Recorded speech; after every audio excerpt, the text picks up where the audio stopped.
दोस्तों नमस्कार, आदाब, सत श्री अकाल। चैट विद सुरेंद्र वत्स की इस नई सीरीज लाइफ आफ्टर लॉकडाउन में आपका स्वागत है। आज 2 जून दूसरा दिन है हमारे इस प्रोग्राम का। कल हमने संतोष नायर साहब से इस प्रोग्राम को शुरुआत किया। उनका अंदाज जबरदस्त है, उन्होंने आगाज किया जबरदस्त तरीके से और वो एपिसोड जो बहुत नॉलेजेबल एपिसोड है, कंटेंट से भरा है। अगर आप कहीं ना कहीं डिप्रेशन में हैं, आप कहीं ना कहीं आप क्या करना चाहिए इस प्रकार के कंफ्यूजन में हैं, तो उस वीडियो को आप जरूर देखिए। वो आपको लिंक में नीचे मिल जाएगा।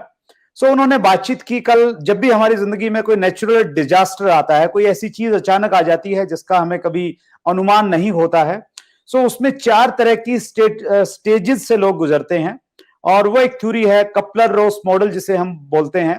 कपलर रोस मॉडल थ्योरी ये कहती है कि पहली 5 कैटेगरी हैं, एक्चुअली 5 अलग अलग माइंडसेट हैं। पहली जो माइंडसेट के लोग हैं वो किसी भी डिजास्टर को लेके वो डिनाइल करते हैं, वो डिनाई करते हैं, ये कहते हैं कि नहीं ऐसा हो ही नहीं सकता, ऐसा कैसे हो सकता है ऐसा। तो वो उस प्रकार की एक थ्योरी है। दूसरी है एंगर। फिर वो एंगर में आ जाते हैं, वो गुस्से में आ जाते हैं जब उनको लगता है कि अब उनकी नौकरी जाने वाली है, उनका बिजनेस में घाटा होने वाला है। और फिर वो बार्गेनिंग स्टेज में आ जाते हैं। तीसरी स्टेज होती है किसी भी डिजास्टर की, बार्गेनिंग। वो ये कहते हैं कि ऐसा कैसे हो गया, और जो भी हो रहा है उसका वो विरोध करते हैं कि ये लॉकडाउन कैसे कर दिया और ये तो सब गलत है। और उसके बाद में फिर चौथा जो पार्ट है वो है डिप्रेशन। फिर लोग डिप्रेशन में आ जाते हैं। लोगों को ये लगता है कि जैसे सब कुछ बर्बाद हो गया, खत्म हो गया, अब लाइफ क्या रहने वाली है। और पांचवी जो स्टेज है वो है एक्सेप्टेंस, स्वीकार करना, यानी जो हो गया मैंने उसको मान लिया। बहुत कम लोग हैं जो शुरुआत में ही 5वीं स्टेज में पहुंच जाते हैं, स्वीकार कर लेते हैं कि जो हुआ वो हुआ और मैंने अब इसको स्वीकार करके आगे काम करना है। लेकिन बहुत कम लोग हैं ऐसे, लेकिन ज्यादातर लोग इन स्टेजेस से गुजरने के बाद 5वीं स्टेज में पहुंचते हैं। वो एक बहुत शानदार, बहुत वंडरफुल, बहुत एजुकेशन वाला इंटरव्यू है।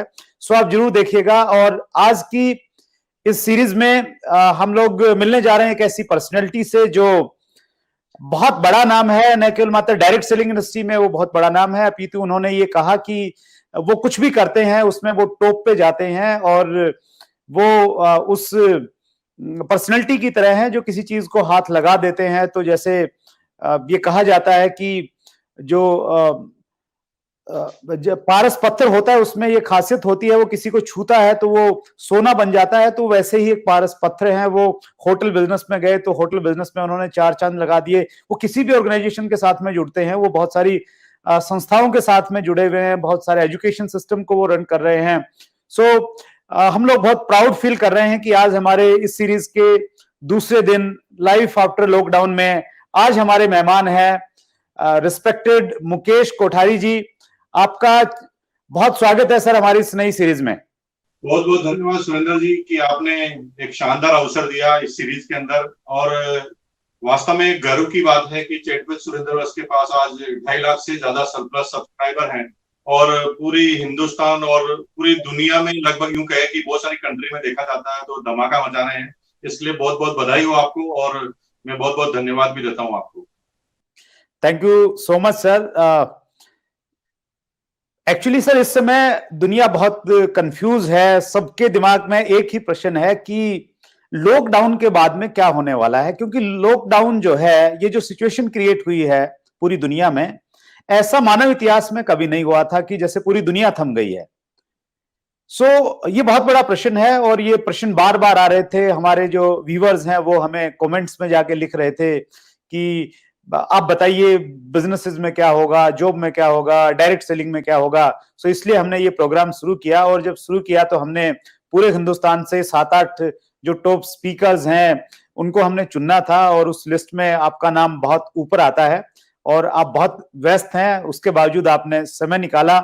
हम अपने व्यूअर्स की तरफ से बहुत आभारी हैं। और जो व्यूअर्स हमारे इस प्रोग्राम को देख रहे हैं, आप किस प्रकार की प्रश्न पूछना चाहते हैं कि लॉकडाउन के बाद जब जिंदगी शुरू होने वाली है तो उसमें आपके सामने क्या क्या चैलेंजेस आएंगे, वो कमेंट्स में आप जरूर लिखिएगा।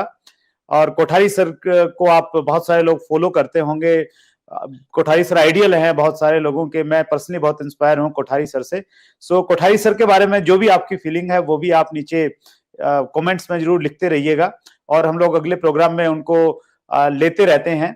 और एक बड़ा अच्छा एक लिखा है, हमारे एक व्यूअर हैं नीरज शर्मा गौतम, उन्होंने लिखा है जीतना है हर हाल में इस कोरोना काल में। सो कोठारी सर, हम लोगों को जिताना चाहते हैं इस काल में। सो सबसे पहले हम आपसे ये जानना चाहेंगे, आप चूंकि देश भर में घूमते रहते हैं, आपका बहुत बड़ा नेटवर्क है और इतने लंबे समय तक शायद आप पहली बार घर पे रहे होंगे, तो कैसा रहा आपका ये अनुभव?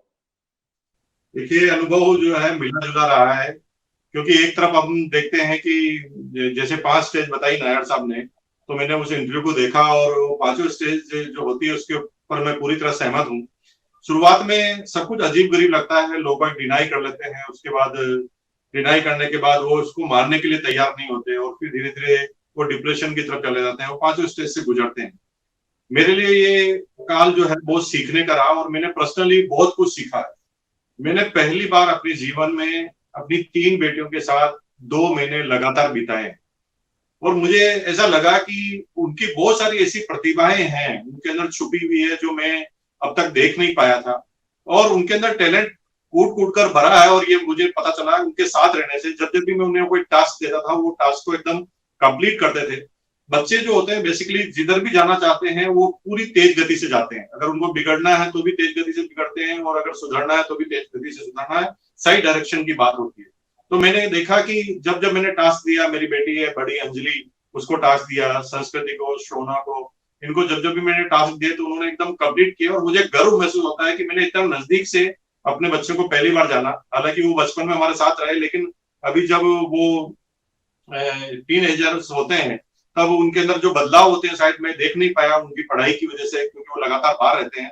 मेरा बहुत अच्छा अनुभव रहा, बहुत मजे लिए घर में। पर्सनली मैं जो है कुकिंग का बहुत बड़ा फैन हूँ, क्योंकि मैं जब पहली बार नौकरी करता था, इंटरव्यू देने गया था, तो मुझे मेरे से पूछा गया था कि आपकी हॉबी क्या है, तो मैंने उन्हें बताया था कि मेरी हॉबी है कुकिंग। जनरली कुकिंग जो हैवी हॉबी होती है, जनरली 90% जो है वो लड़कियों की होती है। जब मेरी ये हॉबी थी तो मेरा इंटरव्यू लेने वाला ही खड़ा हो गया, क्योंकि ऐसे किसी बात कर रहे हो, लड़कों की भी कोई हॉबी होती है, तो मेरी हॉबी है। और मैंने इस दौरान रसगुल्ले बनाए, गुलाब जामुन बनाए, 2 तरह की कचौरी बनाई, ऐसे कई मैंने पकवान बनाकर बच्चों को खिलाए और बड़े मजे से हमने उन चीजों को एंजॉय किया इन 2 महीनों को। और ओवरऑल अगर मैं पॉजिटिव बात कहूँ तो बहुत मजा आया, मेरे को पर्सनली बहुत मजा आया इस 2 महीने के पीरियड में। That's great sir. और चूंकि आपकी कुकिंग की हॉबी है, यही एक कारण रहा कि आप होटल लाइन में आए। आपके रेस्टोरेंट्स हैं और जो रेस्टोरेंट हैं वो इस प्रकार के हैं कि लोग एग्जांपल देते हैं कि रेस्टोरेंट हो, खाना हो तो वैसा होना चाहिए। तो क्या वो आपका जो पैशन और वो फीलिंग थी वही आपको होटल इंडस्ट्री में लेके आई सर? नहीं, वो इंडस्ट्री वो नहीं लेके आई। बेसिकली मेरा जो पैशन था कि मैं पूरे इंडिया में घूमता था। जब मैं नेटवर्किंग में नहीं था, उससे पहले मार्केटिंग में था, और मार्केटिंग में पूरे इंडिया में घूमता था और इंडिया में मैं अलग अलग तरह की होटल्स देखता था। और वो होटल्स को देखकर मेरे मन में एक फीलिंग आई कि इस तरह की होटल हमारी होनी चाहिए और हमें पूरे जितने भी मन में ख्वाहिश है उस होटल के अंदर पूरी करनी चाहिए। और हमने बहुत नए नए काम किए होटल के अंदर भी, ऐसे काम किए जो इंडिया में पहले कभी नहीं हुए। जैसे हॉस्पिटलिटी के अंदर जनरली क्या है, ब्रेकफास्ट लग जाता है और आपकी अच्छी केयर एंड टेकिंग होती है किसी भी 5 स्टार होटल में, लेकिन हमने एक नया नजारा पेश किया होटल के अंदर कि फैमिली की फीलिंग आनी चाहिए, कि एक प्रोफेशनल फीलिंग, फैमिली की फीलिंग आए। तो मेरे जितने भी कस्टमर है होटल के, वो मेरे हर स्टाफ को जानते हैं, मालिक को जानते हैं और तू तड़ाके से बात करते हुए आते हैं जैसे वो घर में आ गए हैं। सुबह उठते ही उन्हें एक दिन पहले पूछा जाता है कि कौन सा जूस वो फ्रेश पीना पसंद करेंगे। हम जनरली लौकी का जूस प्रिपेयर करते हैं, 5 बादाम जो है भीगी हुई हम उनको सप्लाई कर देते हैं। ऐसा हम पूरा ऐसा फेमिलियर बनने की कोशिश करते हैं। और एक आदमी जब फेमिलियर हो जाता है, रिलेशनशिप में जब बन जाता है, तो किसी भी वजह से वो छोड़कर नहीं जाता। छोटी मोटी प्रॉब्लम को भी, छोटी मोटी आपकी गलत आदतों को भी सहन कर लेते हैं जब आपकी रिलेशनशिप बहुत मजबूत होती है। मैं पर्सनली सर उसका प्रमाण हूं उस चीज का कि मैं एक बार आपके होटल में था और मैं 5 स्टार में भी रहा और मैं आउट ऑफ इंडिया भी अच्छे होटल्स में रहा। तो वो पहला एक ऐसा होटल मैंने देखा जहां पे जो हमारी मॉर्निंग टी होती है, बेड टी की जगह मुझे वहां पे एक नेचुरल जूस मिला। मेरे से पूछा गया कि सुबह आप वो पर्टिकुलर एक जूस था, मुझे पर्टिकुलर ध्यान नहीं कौन सा था, वो पूछा कि आप वो अगर जूस लेंगे तो वो फ्रेश जूस हम आपके लिए प्रोवाइड करवाएंगे।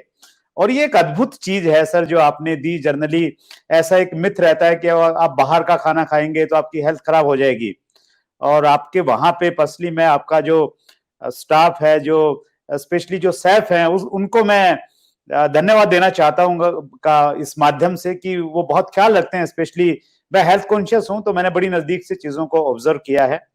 और मैं व्यूवर्स को भी कहना चाहता हूं, कोठारी सरका होटल राजस्थान में भीलवाड़ा में ला बोर्ड के नाम से एक बहुत शानदार प्रॉपर्टी है। और चूंकि सर डायरेक्ट सेलर हैं और वहां से डायरेक्ट सेलिंग करते हुए आप कितना बड़ा होटल बना सकते हैं और किस प्रकार उसको बेसिकली मेंटेन कर सकते हैं और एक अलग चीज दे सकते हैं, तो वो आपको निश्चित रूप से अनुभव होने वाला है। एक चीज मैं और जानना चाह रहा हूं सर कि इस समय जो रिपोर्ट्स आ रही हैं, वो रिपोर्ट्स ये बता रही हैं कि बहुत सारी इंडस्ट्रीज पे बहुत बुरा प्रभाव पड़ने वाला है लॉकडाउन के बाद में, और होटल्स अब तक भी बंद हैं। कुछ जगहों पे शायद 8 जून के बाद में खोलने की बात है, वो किस कंडीशन के साथ में खुलेंगे। और आपका इतना बड़ा होटल है, बहुत बड़ा स्टाफ रहा होगा, सो एज ए होटेलियर अगर हम लोग देखें तो ये आपके लिए टफ टाइम है, आप टफ टाइम से गुजर रहे हैं? देखिए, टफ टाइम जो है वो लाइफ में न तो पहली बार आया है ना अंतिम बार, ऐसे टफ टाइम आते रहेंगे। अगर हम इतिहास खोलकर देखें तो कई टफ टाइम आए हैं, लेकिन उनको जब बहुत ज्यादा समय हो जाता है तो उन टफ टाइमों को भूल जाते हैं। लेकिन अक्सर वही आदमी किसी भी टफ टाइम में जीतता है जो सबसे पहले स्वीकार कर लेता है, क्योंकि जो चीज हो रही है अगर उसके अंदर हमारा कोई हाथ नहीं है और हम उसके अंदर कुछ भी बदलाव नहीं कर सकते हैं, तो सबसे ज्यादा जरूरी है खुद का बदल जाना। आप एक्सेप्ट कर लीजिए ऐसा हुआ है, और उसके आगे आप इसको ठीक कैसे कर सकते हैं। अगर ये मन में अगर आपने ठान लिया तो हर प्रॉब्लम एक नई अपॉर्चुनिटी को जन्म देती है, मेरा ऐसा मानना है। और मैंने बहुत नजदीक से इस चीज को देखा है। इन सारी चीजों की परिभाषाएं बदलने वाली है। एक बुक मैंने पढ़ी थी, हु मूव माई चीज, उसके अंदर जो चूहों की कहानी थी उसके अंदर यही बात थी कि एक चूहा है जो बदलने के लिए तैयार नहीं था, और एक चूहे ने बदलाव किया, और बदलाव करने से उसके जीवन में क्या क्या परिवर्तन आए। मेरा ऐसा मानना है कि हर जो चैलेंज आता है वो एक आपके लिए अपॉर्चुनिटी लेकर आता है। अगर इसको सही तरह से आप विश्लेषण करें तो ये बहुत कुछ सिखा कर जाएगा। होटल इंडस्ट्री में बदलाव आएगा सर, ऐसा लग रहा है आपको?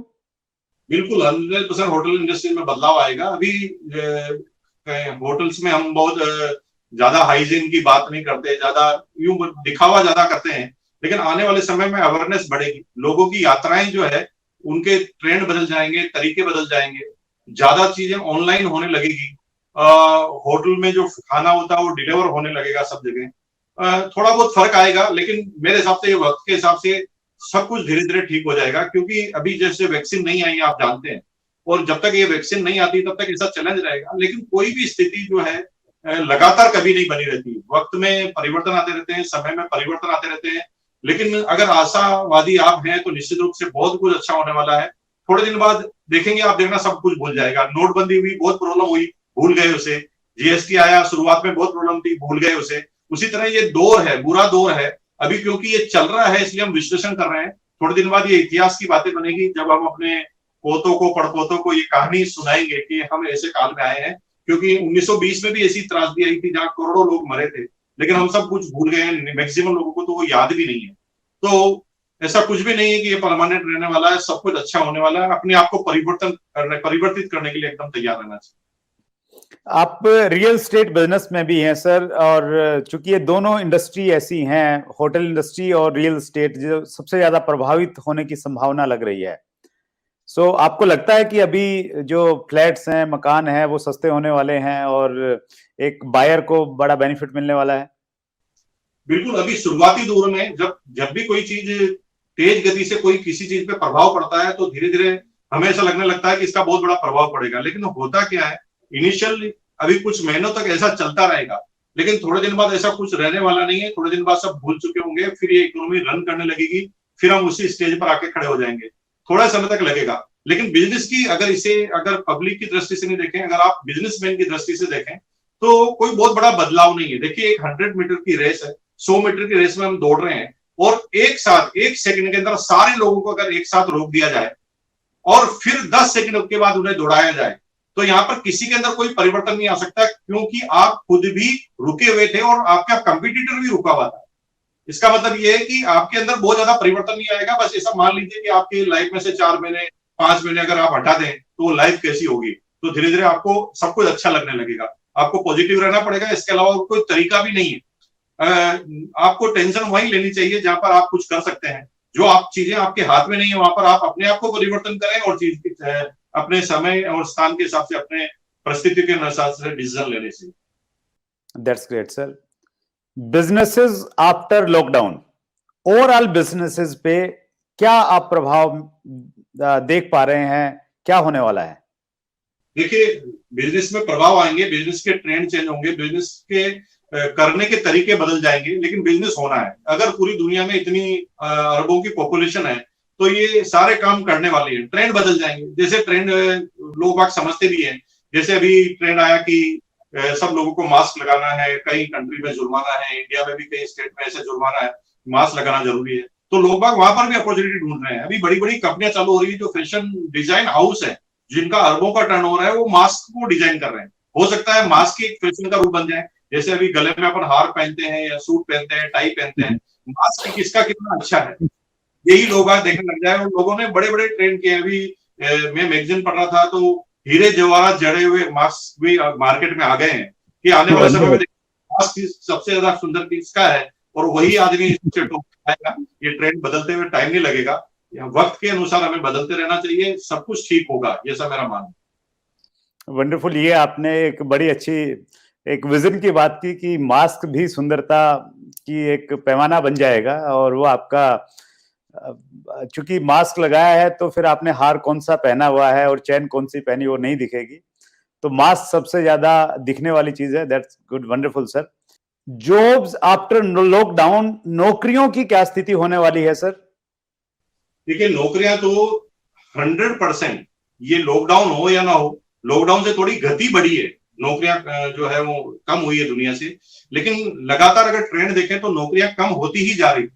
और नौकरियां जब कम होती जाती है तो हमें आत्मनिर्भर होने के लिए खुद के काम को करना पड़ेगा, नए नए क्रिएशन लाने पड़ेंगे, अपने माइंड के अंदर नए नए आइडिया लाने पड़ेंगे, और आइडिया के अंदर आपको काम करना पड़ेगा। और डायरेक्ट सेलिंग इंडस्ट्रीज एक ऐसी इंडस्ट्रीज है जहां पर अभी पूरी दुनिया जाग चुकी है कि इस इंडस्ट्रीज का पहली बार, अगर ये इस इंडस्ट्री का 60 साल 70 साल का इतिहास अगर निकालें तो सबसे गोल्डन टाइम डायरेक्ट सेलिंग का वो आया है, जब डायरेक्ट सेलिंग एक ही झटके में, एक ही साल में पूरी दुनिया को समझा देगी, इंडिया को समझा देगी, इंडिया की ब्यूरोक्रेसी को समझा देगी, जो लीगल लाइन के लोग हैं उनको समझा देगी, बड़े राजनेताओं को समझा देगी डायरेक्ट सेलिंग क्या है। और डायरेक्ट सेलिंग के बल पर ही हम खड़े रहने वाले हैं। आने वाले समय में सबसे ज्यादा रोजगार अगर क्रिएट होने वाले हैं तो मल्टी लेवल मार्केटिंग में होते हैं, क्योंकि हर जगह एक रेस्ट्रिक्शन होती है। अगर आपने एक फैक्ट्री लगाई तो वहां कितने आदमी रखेंगे, एक कोई ना कोई रेस्ट्रिक्शन होती है। डायरेक्ट सेलिंग ही है जहां पर कोई रेस्ट्रिक्शन नहीं है, न कोई एज की रेस्ट्रिक्शन है, न कोई एजुकेशन की रेस्ट्रिक्शन है, न कोई आपके किस जाति धर्म के उसकी रेस्ट्रिक्शन नहीं है, कोई रिजर्वेशन नहीं है, और आप गरीब है अमीर है इसका भी कोई फर्क नहीं पड़ता डायरेक्ट सेलिंग पर। तो डायरेक्ट सेलिंग ऐसी इंडस्ट्री है जिसका चहुमुखी विकास हो सकता है। और अब आप इस लॉकडाउन के पीरियड के बाद आप देखेंगे कि डायरेक्ट सेलिंग इंडस्ट्री किस गति से आगे बढ़ने वाली है। अभी एक इंटरव्यू देख रहा था मैं, अनुराग ठाकुर जी जो हमारे फाइनेंस मिनिस्टर है, राज्य मंत्री, वो बिल्कुल डायरेक्ट सेलिंग के बारे में बता रहे थे कि आने वाले समय में डायरेक्ट सेलिंग का फ्यूचर क्या है। तो मुझे खुशी इस बात की नहीं हुई कि वो क्या बता रहे हैं, क्योंकि वो जो बता रहे थे वो हमने पहले भी सुना हुआ है और हम जानते भी हैं, लेकिन हम इस बात से खुश हैं कि इतने बड़े लेवल पर भी लोग अब इसकी चर्चा करने लगे हैं। इसका मतलब आप समझ लीजिए कि ये सामाजिक मान्यता मिलने का दौर चालू हो गया है, जहां पर राजनेताओं ने बात करना चालू कर दी। आने वाले समय में सभी लोग ये बात करेंगे और थोड़े दिन में हम देखेंगे कि ये परिवर्तन हो चुका होगा, पूरी दुनिया इसे स्वीकार करेगी और हिंदुस्तान में टॉप प्रायोरिटी का बिजनेस डायरेक्ट सेलिंग बनकर आएगा, मैं ऐसा मानता हूं। That's great, wonderful sir. हम ये माने कि डायरेक्ट सेलर्स के लिए अच्छे दिन आने वाले हैं और रास्ता खुल गया है। सुपर, मतलब जोरदार दिन आने वाले हैं। बस अब यहाँ पर अटेंशन ये रखनी पड़ेगी कि अच्छे दिन के इंतजार में हम बैठे रहें और टॉप पर जाने के बाद काम चालू करें, और एक अच्छे दिन की शुरुआत हो तभी हम काम चालू कर दें तो हम टॉप पे चले जाएं। ये दो तरह की परिस्थितियां हैं जो आपको टॉप पे ले जाएगी। आपको सबसे पहले ये मानना है कि ये टॉप पे जाने वाला है, काम आज से चालू करना है। अगर आप सोचते हैं कि सब कुछ टॉप पे जाएगा फिर चलूंगा, तो उसके बाद आपको वही भीड़ का हिस्सा बनना पड़ेगा। यानी अभी सही समय है तेज गति से भाग जाने। सर, आप चूंकि मल्टीपल बिजनेसेस में हैं, आप होटल में हैं, आप रियल एस्टेट में हैं, आप अच्छे फाइनेंस मैनेजर भी हैं और आप एक डायरेक्ट सेलर भी हैं। अगर हम कहीं एक कंपैरिजन करें इन सभी बिजनेसेस में, सो डायरेक्ट सेलिंग को आप कहां पाते हैं? देखिए, अभी मैं तो हर बिजनेस में हूं और देख रहा हूं कि होटल के बिजनेस अभी तात्कालिक जो है वो लॉकडाउन में है, बंद है। मेरे जो रियल एस्टेट के बिजनेस है वो एकदम ठप पड़े हैं। कंस्ट्रक्शन का कोई काम हो नहीं रहा, फाइनेंस का हमारा कोई काम हो नहीं रहा। अभी काम हो रहा है तो इस लॉकडाउन में हमने आज अगर लाखों रुपए के चेक लिए तो सिर्फ डायरेक्ट सेलिंग से ही लिए हैं। मतलब सब कुछ बंद है, डायरेक्ट सेलिंग चालू है। और इस समय मेरे ऐसे ऐसे अनुभव हैं कि ऐसे ऐसे मेरे पड़ोसी जो बड़े उद्योगपति हैं, वो कभी भी मेरे से बहुत ज्यादा ढंग से हम बात नहीं कर पाए, हाय हेलो तक ही सीमित रहते हैं। लेकिन पहली बार उन लोगों ने इंटरेस्ट लिया जब वो मेरा वीडियो देखते हैं, मुकेश कोठारी चैनल के यूनिक एजुकेशन सिस्टम के ऐसे वीडियो देखते हैं, तो उन्होंने आगे होकर इंटरेस्ट लिया। और आपको आश्चर्य होगा कि मैं जिस डायरेक्ट सेलिंग कंपनी में काम करता हूं, मैंने 70 ज्वाइनिंग इस लॉकडाउन पीरियड में कराई है पर्सनली, जिन्होंने कभी मेरी कंपनी का नाम भी नहीं सुना। वंडरफुल। मेरे पास भी सर ऐसे बहुत सारे लोग हैं जो पर्सनली उन्होंने मुझे फोन किया कि मैं डायरेक्ट सेलिंग शुरू कर रहा हूं, कोई ना कोई कंपनी में लोग जुड़े, मतलब बहुत बड़े बड़े नाम जो मतलब एक प्रकार के सेलिब्रिटी हैं। और ये संदेश है हर डायरेक्ट सेलर के लिए, स्पेशली जो आज हमारे इस प्रोग्राम को, हमारा जो ये लाइफ आफ्टर लॉकडाउन का सेकंड पार्ट देख रहे हैं, सो उनके लिए एक संदेश है साहब कि अभी आप हेजिटेट मत कीजिए कि सामने वाले व्यक्ति का स्टेटस क्या है, कितना बड़ा रुतबा है।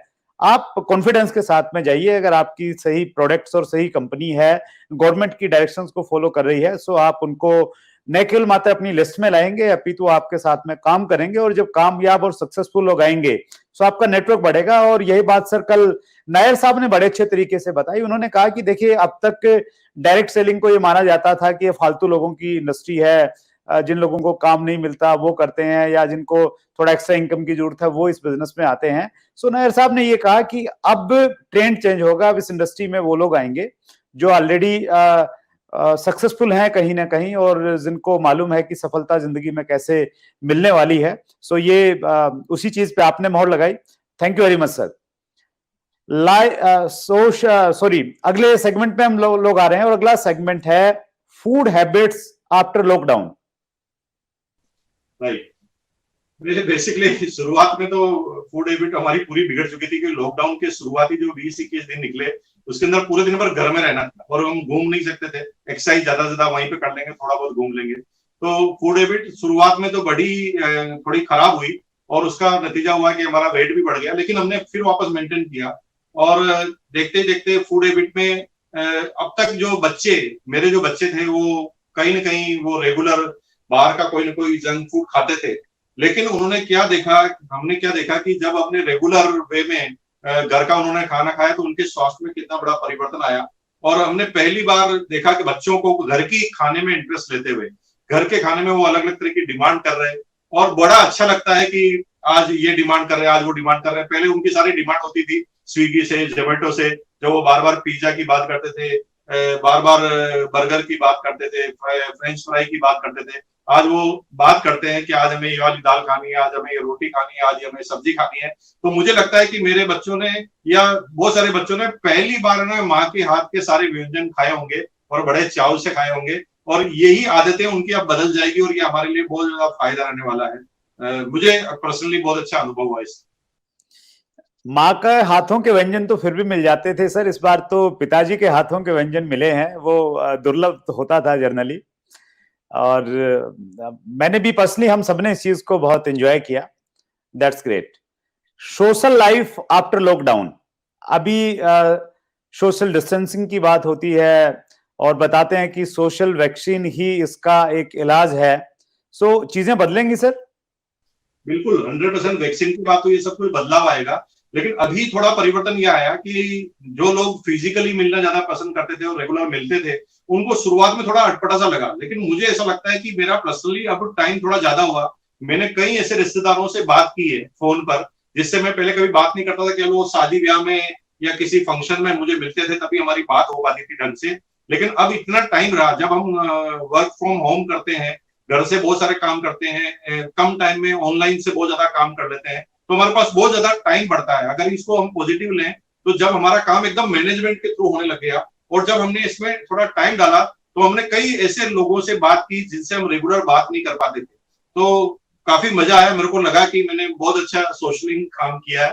तो आप लोग भी, जो लोग व्यूअर्स हैं आपके, मैं उनको सजेशन देना चाहता हूँ, जिन रिश्तेदारों से आप इतने साल साल 2-2 साल से बात नहीं की है, एक बार कॉल लगाइए और बड़े जोरदार तरीके से एक्साइटमेंट से आपने बात कीजिए। बहुत अच्छा आपको भी लगेगा और उनको भी लगने वाला है। That's great, wonderful sir. सुखी, चूंकि इस टाइम पे सर बहुत सारे लोगों की जॉब चली गई है, बहुत सारे लोगों का जो प्लान था कि हम लोग 2020 में ये काम करने वाले हैं, 2020 की तरह हम लोग खेलेंगे इस साल में, फास्ट गति से बिजनेस बढ़ाएंगे, सो उनकी जो उम्मीदें थी उन उम्मीदों के विपरीत हुआ है और बहुत सारे लोग डिप्रेशन में हैं। ऐसे लोगों को आप क्या संदेश देना चाहेंगे सर, जो कहीं ना कहीं निराश हैं वर्तमान परिस्थितियों में? अरे सर, जैसे सिंपल सी अगर हम बात करें तो हम रात को सोते हैं और सुबह उठते हैं, तो सभी लोग रात को सोते हैं ना, और जब साफ रात सुबह रेगुलर उठते हैं तभी काम होता है। तो अगर आप थोड़ा पॉजिटिव लें इन सेंस को, तो हमारे इस समय में अगर मान लो 2-3 साल ऐसे, 2-3 महीने अगर हमारे गलत बीते हैं, तो 2-3 महीने आपके अकेले के लिए नहीं थे ना, पूरी दुनिया के लिए थे वो 2-3 महीने।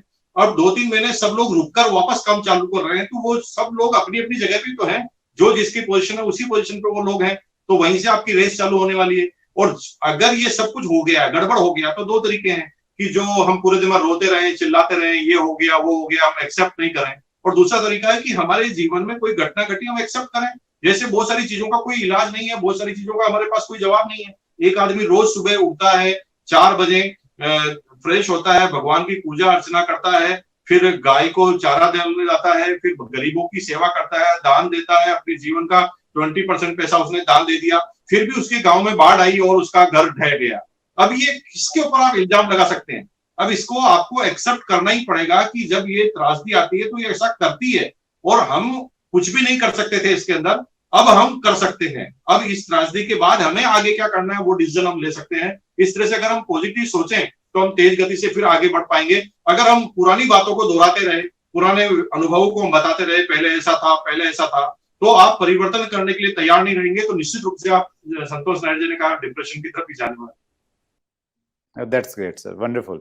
सो इस समय चूंकि सारी चीजों में बदलाव आएगा, अगर हम डायरेक्ट सेलिंग में वर्किंग की बात करें, चूंकि शायद उस प्रकार के बड़े प्रोग्राम नहीं होंगे, शायद उस प्रकार से हम लोग होम मीटिंग नहीं कर पाएंगे, उस प्रकार से वीकली मीटिंग नहीं कर पाएंगे, सो वर्किंग पैटर्न में एक डायरेक्ट सेलर को इस समय पर्टिकुलर किन चीजों पे ध्यान रखना चाहिए और कैसे वो अपने काम को आगे बढ़ा सकता है? क्योंकि अपॉर्चुनिटी बहुत बड़ी है सर, बहुत सारे लोग इंतजार में हैं, उनको अगर सही ढंग से अप्रोच किया जाए तो वो एक बड़े विजन के साथ डायरेक्ट सेलिंग में आ सकते हैं। देखिए, अगर आप सीखने के लिए तैयार हैं तो निश्चित रूप से आपके लिए बहुत सारी अपॉर्चुनिटी खुली है। जब शुरुआती लॉकडाउन हुआ तो मैं जिस कंपनी में काम करता था वहां पर सारी सेमिनार मीटिंग बंद हो गई, तो 15-20 दिन 25 दिन हम वेट करते रहे। लेकिन वेट करने के बाद हमें लगा कि कुछ ना कुछ करना पड़ेगा। जो ही हमने सोचा कुछ ना कुछ करना पड़ेगा, एक आइडिया दिमाग में आया। जब भी आप दिमाग पे डालेंगे अब क्या करें, तो आप दिमाग में आइडिया आएगा। अगर पुरानी बात को आप परेशान होते रहेंगे तो परेशान होते रहेंगे, डिप्रेशन में जाएंगे। तो जो ही हमने सोचा, एक आइडिया निकल के आया कि हम क्यों ना रोज प्रतिदिन एक अपॉर्चुनिटी दें। जैसे हम सेमिनार लेते थे वैसी सेमिनार की अपॉर्चुनिटी दें, और हमने हमारे एजुकेशन सिस्टम के जरिए वो अपॉर्चुनिटी पाली और हम रेगुलर वे में वो सेमिनारों को कर रहे हैं। लोग बाग अपने प्रोस्पेक्ट को लाकर बिठा रहे हैं, कुछ लोग टीवी में उस कनेक्शन को ले रहे हैं, 3-4 लोगों को बिठा रहे हैं, कुछ लोग जहां पर भी जाते हैं वहां पर वो प्रोग्राम चला लेते हैं यूट्यूब के माध्यम से, और उनको एक अच्छा काम मिला है। अब जैसे हुआ क्या कि अगर इस लॉकडाउन पीरियड के बाद हम लोगों के पास जाएं, आपके आसपास के लोग हैं, कई लोग ऐसे हैं जिसमें आप मिले नहीं है, माइंड आपने प्रिपेयर कर लिया था कि ये धनवान आदमी है, गरीब आदमी है, ये क्या करेगा। लेकिन जब अब आपके पास टाइम है, उस आदमी के पास भी टाइम है सुनने का और आपके पास भी टाइम है, आप उनसे जाइए और बिना कंफ्यूजन के आप जाइए, बोलिए, क्योंकि आपका नुकसान कुछ नहीं हो सकता, क्योंकि अभी भी वो ज्वाइन नहीं है, अभी भी वो कर नहीं रहा। अगर आप जाएंगे तो कुछ ना कुछ सरप्लस होने वाला है। और मेरा ऐसा मानना है कि मैक्सिमम लोगों को हमेशा यश ही मिलेगी इस दौर के अंदर। आपको तेज गति से जाना चाहिए, अपॉर्चुनिटी को तलाशना चाहिए। और तरीका क्या है? डायरेक्ट सेलर, नाम है डायरेक्ट सेलर। हम यहाँ पर केवल मेंबर बनाने वाले लोग नहीं है, ऐसे लोगों का नेटवर्क बनाएंगे जो सेल करे डायरेक्ट। ऐसे लोगों का नेटवर्क बनाएंगे जो डायरेक्ट सेल करे। तो अब क्या है, जितने भी आपकी डाउनलाइन में लोग हैं उन्हें समझाना ये है कि आपके घर में जो भी आपकी कंपनी का प्रोडक्ट है 10-20 हजार 25 हजार का प्रोडक्ट अपने घर पे रखिए और आसपास के लोग जो भी आए उन्हें वो प्रोडक्ट शेयर कीजिए, और आपकी टीम के लोग भी जो आए उनको भी यही चीज आपको समझानी है। तो आप क्या देखेंगे, पहले एक आदमी पूरे दिन भर दौड़ता था, पूरे महीने भर दौड़ता था, 15-20 ज्वाइनिंग लेकर आता था, टर्नओवर 20-25 हजार का होता था। अब एक आदमी ज्वाइनिंग चाहे 10 ही कराए लेकिन उसका टर्नओवर 50 हजार का होने वाला है, क्योंकि 25 हजार का प्रोडक्ट तो वो सेल ही कर देगा। अगर इस तरह से अगर छोटे छोटे परिवर्तन लाए तो टर्नओवर इस जून के महीने में मार्च से ज्यादा होगा।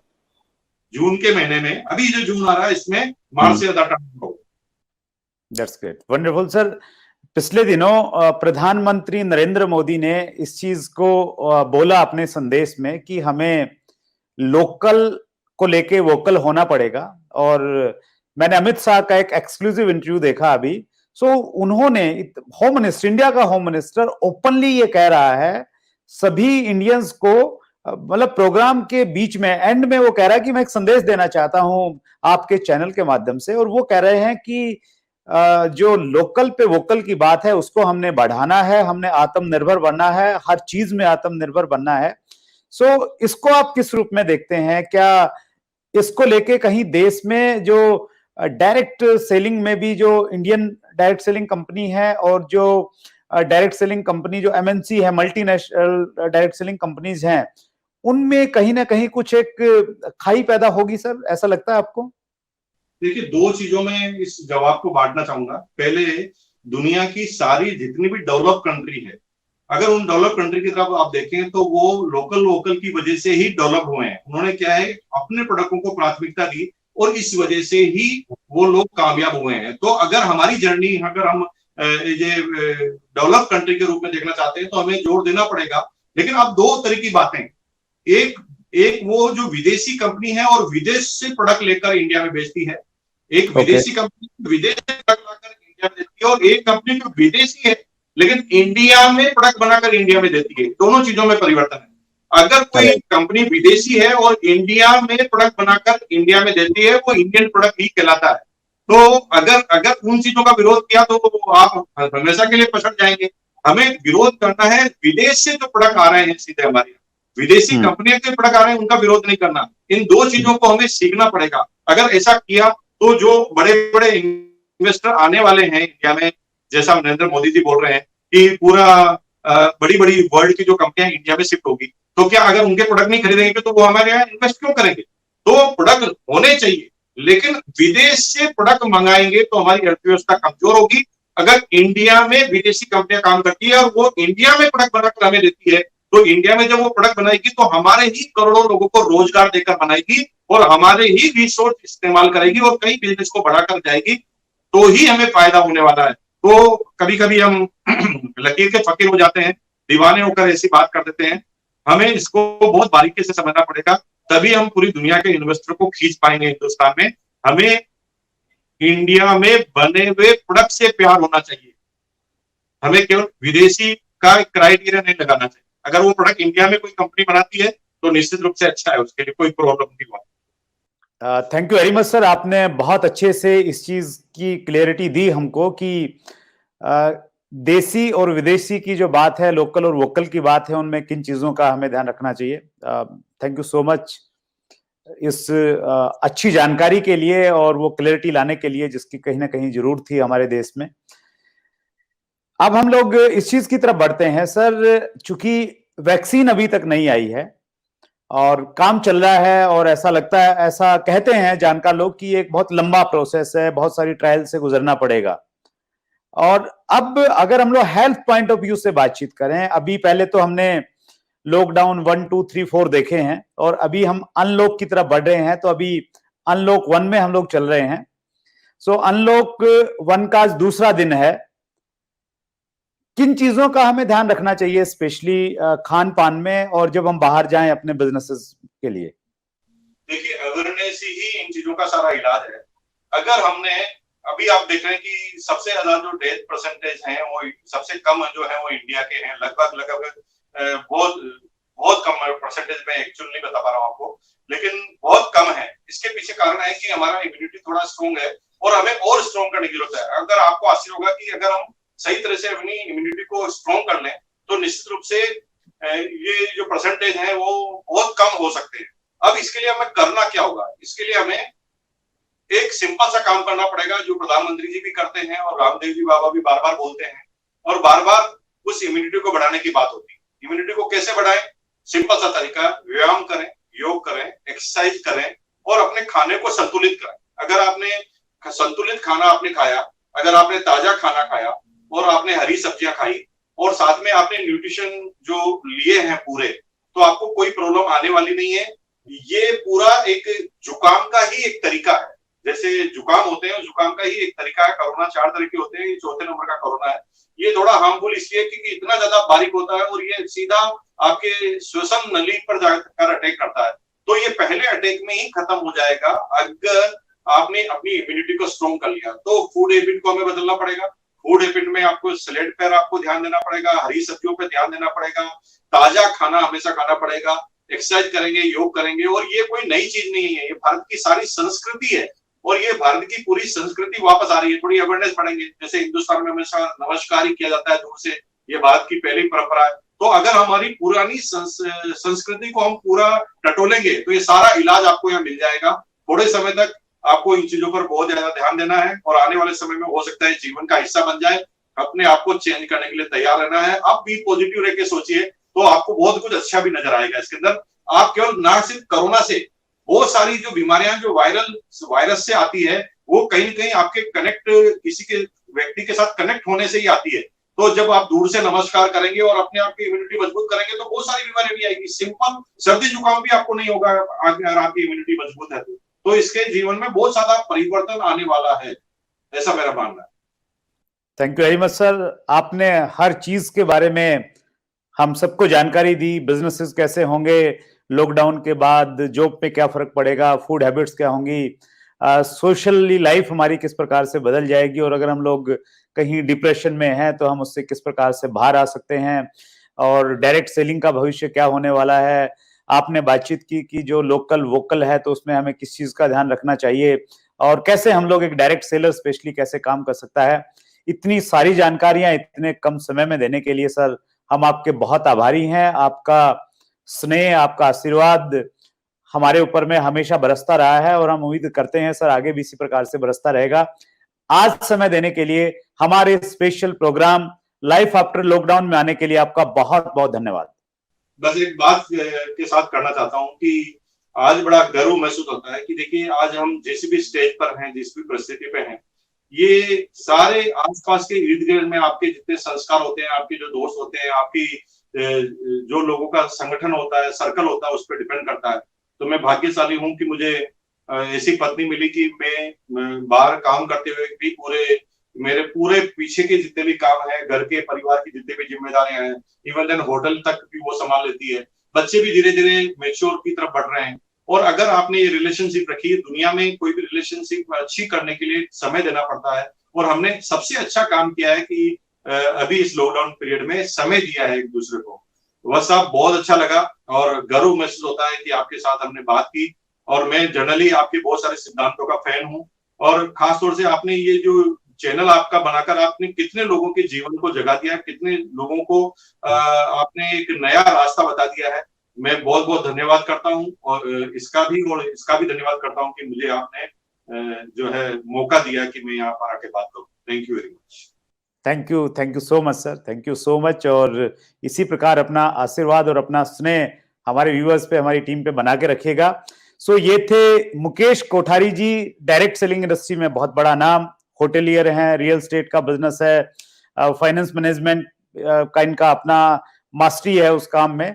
आज हमारा दूसरा दिन था इस सीरीज का और कल तीसरे दिन में हमारे सामने होंगी डायरेक्ट सेलिंग इंडस्ट्री की एक बहुत बड़ी हस्ती जो 25 साल से डायरेक्ट सेलिंग बिजनेस में है और मैं मानता हूं कि वो शायद हमारे देश की सबसे सीनियर डायरेक्ट सेलर हैं। और पिछले दिनों जो लोग डायरेक्ट सेलिंग के सबसे बड़े मंच फ्रेंड्स मीट 2020 में आए, उन्होंने स्टेज से उनको सुना होगा और वो बड़ा नाम है डॉक्टर सुरेखा भार्गव। सो कल यानी 3 जून को हमारे इस एपिसोड में सुबह 8 बजे हमारे साथ में होंगी डॉक्टर सुरेखा भार्गव। हम बातचीत करेंगे डायरेक्ट सेलिंग के ऊपर में, स्पेशली हम ज्यादा फोकस करेंगे क्योंकि उनका बहुत बड़ा तजर्बा है। डायरेक्ट सेलिंग किस प्रकार से परिवर्तित होगा, किस प्रकार से काम करना चाहिए। सो आप इसी प्रकार से अपना प्यार, प्रेम और स्नेह बनाए रखिए। बहुत सारे लोग हमें बता रहे हैं कि ये प्रोग्राम जो हमने शुरू किया है आपको बहुत अच्छा लग रहा है। अगर आपको अच्छा लग रहा है तो मैं आपको आपके परिवार का एक सदस्य होने के नाते मैं आपको एक अनुरोध करना चाहता हूं कि इस प्रोग्राम को आप जितने ज्यादा लोगों तक आप पहुंचा सकते हैं। अब बशर्ते मैं इसको एक सेवा के भाव से कर रहा हूं कि एक सेवा है कि अगर आप लोगों को हेल्प कर पाए कि लॉकडाउन के बाद में लाइफ में जो चैलेंजेस आने वाले हैं सो उन चैलेंजेस से कैसे बाहर आए, हम उनको रास्ता दिखा सकते हैं अनुभवी लोगों के द्वारा। सो इसीलिए हमने ये प्रोग्राम शुरू किया है 1 जून से 7 जून तक। और अगर हम ये ज्यादा लोगों तक नहीं पहुंचा पाएंगे तो शायद हम लोग बहुत सारे लोगों की हेल्प नहीं कर पाएंगे। सो आप बहुत सारा प्रेम दे रहे हैं, इसको प्रमोट कर रहे हैं, आप फेसबुक पे इसको प्रमोट कर रहे हैं, अलग अलग ग्रुप्स में, व्हाट्सएप ग्रुप में डाल रहे हैं। सो मैं ये उम्मीद करता हूं कि हम लोग बढ़ाएं और हर रोज, स्पेशली जो मॉर्निंग में हम लोग 8 o'clock हम लोग स्टार्ट करते हैं, सो बहुत सारे लोग वहां पे आते हैं, एक्टिव रहते हैं, कमेंट्स करते हैं। सो कल 3 जून को हम लोग एक नया रिकॉर्ड बनाने वाले हैं डॉक्टर सुरेखा भार्गव के साथ में। आप सभी लोग घर पे हैं, बाहर बिजनेस कर रहे हैं, सो जो डायरेक्शंस गवर्नमेंट की तरफ से मिल रही हैं, स्पेशली होम मिनिस्ट्री की तरफ से जो डायरेक्शंस आपको मिल रही हैं, उनका ध्यान रखिए। जो हमारे अनुभवी लोग हमारे इस चैनल पे आके आपसे बातचीत कर रहे हैं, उनका आप ध्यान रखिए। स्वस्थ रहिए और हम उम्मीद करते हैं कि आप पहले से बड़ा बिजनेस करेंगे। और 2020 में जो आपने टारगेट लिए थे, कुछ टाइम के लिए वो टारगेट अगर आपको लगा था कि पूरे नहीं होंगे, दिसंबर 2020 तक हम सब लोग मिलकर उन टारगेट्स को पूरा करेंगे। बहुत बहुत धन्यवाद। Thank you so much. अगर आपने अभी तक chat with Surendra Vats channel को सब्सक्राइब नहीं किया है तो अभी सब्सक्राइब करें और बेल आइकन दबाना ना भूलें, जिससे आपको आने वाली सभी वीडियोस की अपडेट सबसे पहले मिले और हमारी किसी वीडियो को मिस ना करें। वीडियो को ज्यादा से ज्यादा शेयर और लाइक करके अपना प्यार जरूर दें।